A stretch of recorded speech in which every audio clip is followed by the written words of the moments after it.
বড়লোক ঘরের ছোট বউ ধারাবাহিকের ১৪৯তম পর্বে কি ঘটতে চলেছে তা জানতে চাইলে এখনই ভিডিওটিতে একটি লাইক দিয়ে চ্যানেলটি সাবস্ক্রাইব করে না টেনে শেষ পর্যন্ত দেখতে থাকুন। অর্জুন ও অহনা অত্যন্ত বিস্মিত হয়, কারণ দুর্গাদেবী উপস্থিত সবার সম্মুখে অহনার হাত ব্যবহার করে অর্জুনকে মালা পরিয়ে দেন এবং পূর্বের সব কষ্ট ভুলে তারা উপলব্ধি করে যে অর্জুনের বিয়ে মূলত অন্য কারো সাথে নয়, বরং অহনার সাথেই সম্পন্ন হচ্ছে, যা অর্জুনকে চরম আনন্দিত করে তোলে। এর পাশাপাশি দুর্গাদেবী উল্লেখ করেন যে অতিরিক্ত আনন্দিত হওয়ার প্রয়োজন নেই, তিনি তার ব্যক্তিগত কর্তব্য সম্পূর্ণ করেছেন।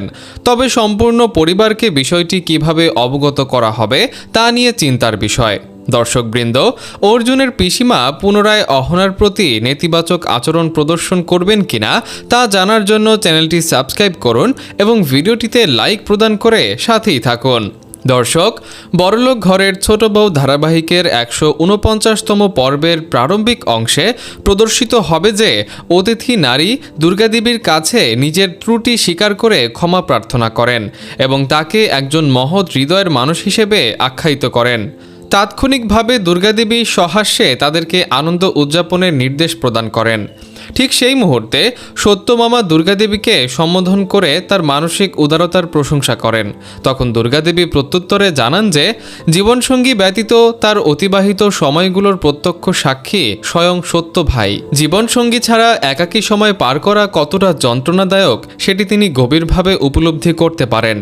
এর জবাবে সত্যমামা একমত পোষণ করলেও মন্তব্য করেন যে দুর্গাদেবী সকল কাজ ইতিবাচকভাবে সম্পন্ন করলেও তাতে কিছুটা জটিলতা থাকে। অন্যদিকে তিনি নিজে সরল পথ অনুসরণ করতে স্বাচ্ছন্দ্য বোধ করেন।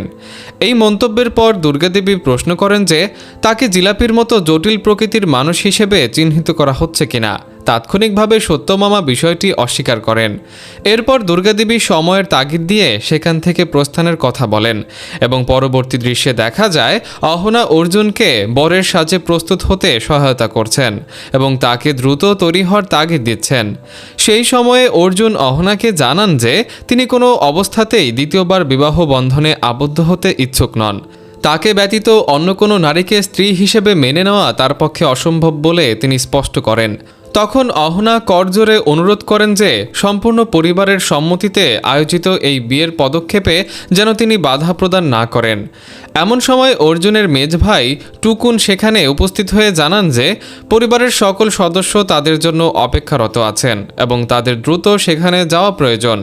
টুকুন যখন অর্জুনের মাথায় পাগড়ি পরিয়ে দেওয়ার উদ্যোগ নেন, ঠিক তখন তিনি লক্ষ্য করেন যে অহনা ও অর্জুন পরস্পরের দিকে দৃষ্টি নিবদ্ধ করে আছেন। এই দৃশ্যটি অবলোকন করে টুকুন অত্যন্ত আনন্দিত হন। সেই মুহূর্তে টুকুন অহনাকে বিয়ের আসরে উপস্থিত থাকার নির্দেশনা দেন, যাতে সে কনের পাশে থেকে তাকে প্রয়োজনীয় সহযোগিতা করতে পারে। এর উত্তরে অহনা জানান যে তিনি এখনও কনেকে প্রত্যক্ষ করেননি। তখন টুকুন্দা তাকে আশ্বস্ত করেন যে কনের পাশে অবস্থান করলে পরোক্ষভাবে তাকে দেখার সুযোগ তৈরি হবে।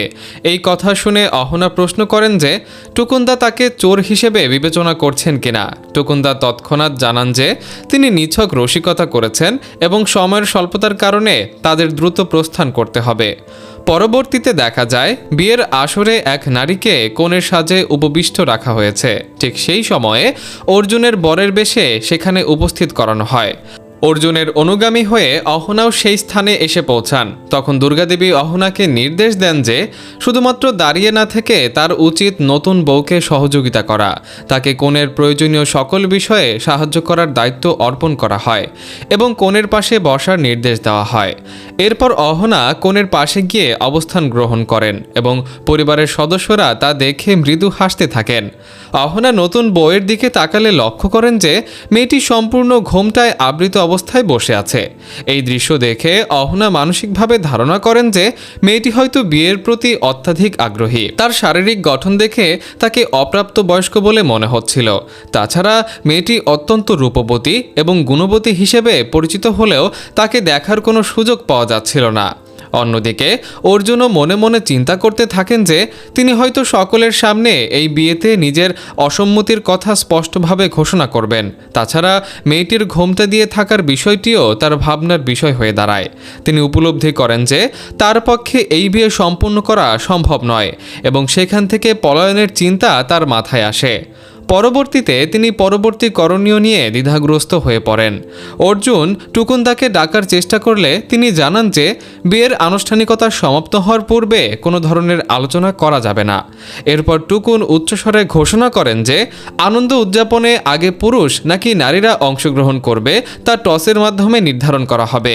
সেই মুহূর্তে অহনা মনে মনে আক্ষেপ করেন যে তিনি টুকুনদাকে একজন অত্যন্ত ভালো মানুষ হিসেবে বিবেচনা করেছিলেন। তিনি ভাবতেন যে টুকুনদা তাকে নিজের কনিষ্ঠ ভগ্নীর মতো স্নেহ করেন, কিন্তু আজ তাদের সম্পর্ক স্থিতিশীল হওয়ার আগেই তিনি বড় ভাইয়ের দ্বিতীয় বিয়ে নিয়ে উল্লাস করছেন, অথচ অহনার মানসিক অবস্থার কথা একবারও বিবেচনা করেননি। ঠিক সেই সময়ে পরিবারের সদস্যরা বিয়ের মূল আনুষ্ঠানিকতা শুরু করার আহ্বান জানান। তখন পুরোহিত মশাই অহনাকে তার হাত সামনের দিকে প্রসারিত করার নির্দেশ প্রদান করেন। এই নির্দেশ শুনে অহনা আপত্তি জানিয়ে বলেন যে কনে যেহেতু উপস্থিত আছে সেহেতু কনের হাতই গ্রহণ করা উচিত, কিন্তু পুরোহিত মশাই স্পষ্ট করেন যে এই প্রক্রিয়ায় অহনার হাতেরই প্রয়োজন রয়েছে। পরিবারের সদস্যরাও সমর্থন জানিয়ে বলেন যে এটি তাদের পারিবারিক প্রথা এবং অহনাকে তা পালন করতে হবে। অহনা নিজের হাত প্রসারিত করা মাত্রই পুরোহিত মশাই তাকে মঙ্গলসূত্র পরিয়ে দেন। এই অপ্রত্যাশিত ঘটনায় অহনা জানতে চান যে তার সাথে ঠিক কী করা হচ্ছে। তখন দুর্গাদেবী অহনাকে নির্দেশ দেন যে চলমান প্রক্রিয়ায় তাকে নীরব ভূমিকা পালন করতে হবে। বিয়ের সম্পূর্ণ আনুষ্ঠানিকতা শেষ না হওয়া পর্যন্ত তাকে সেই স্থানেই অবস্থান করার নির্দেশ দেওয়া হয়। এরপর প্রথা মেনে নারীরা অহনাকে এবং পুরুষেরা অর্জুনকে নির্ধারিত স্থানে উপবিষ্ট করান। এই পরিস্থিতিতে অর্জুন বিভ্রান্ত হয়ে টুকুনদার কাছে চলমান ঘটনার ব্যাখ্যা জানতে চান। তার পাশে অহনাকে কেন বসানো হলো সে বিষয়ে তিনি প্রশ্ন তোলেন। উত্তরে টুকুনদা মন্তব্য করেন যে অর্জুন সবকিছু বুঝতে পারলেও এই নির্দিষ্ট বিষয়টি তার বোধগম্য হচ্ছে না। অবশেষে অর্জুন প্রকৃত বিষয়টি অনুধাবন করতে সক্ষম হন এবং মানসিকভাবে অত্যন্ত প্রফুল্ল হয়ে ওঠেন। অপরদিকে অহনার মনেও গভীর আনন্দ পরিলক্ষিত হয়। ঠিক তখনই অর্জুনের মা অহনাকে উদ্দেশ্য করে বলেন যে সে সর্বদাই একগুঁয়েমি প্রদর্শন করে। এবার অহনার অগোচরেই তার ছেলের দ্বিতীয় বিয়ের আয়োজন করা হয়েছে এবং পারলে সে যেন তা প্রতিহত করে দেখায়, এমন চ্যালেঞ্জ তিনি ছুড়ে দেন। এই মন্তব্য শুনে অহনা চরম বিস্ময় প্রকাশ করেন। সেই মুহূর্তে অহনার মা দুর্গাদেবীকে জানান যে অহনা অভিমান করে বাড়িতে যাওয়ার পর পূর্ব পরিকল্পনা অনুযায়ী তিনি তাকে ফিরিয়ে দিয়েছিলেন এবং সম্পূর্ণ গোপনীয়তা বজায় রেখেছিলেন। দুর্গাদেবী এর সমর্থন জানিয়ে বলেন যে তারা অত্যন্ত সঠিক সিদ্ধান্ত গ্রহণ করেছেন এবং অহনার সাথে এমন আচরণই যুক্তিযুক্ত ছিল।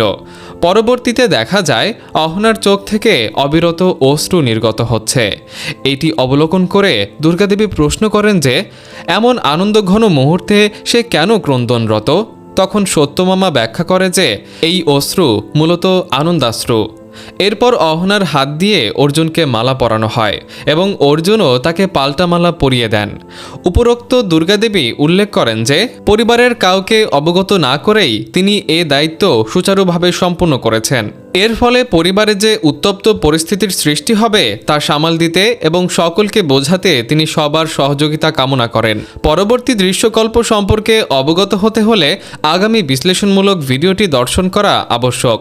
এই ধরনের আকর্ষণীয় মুহূর্তগুলো উপভোগ করার নিমিত্তে চ্যানেলটি সাবস্ক্রাইব করার অনুরোধ রইল।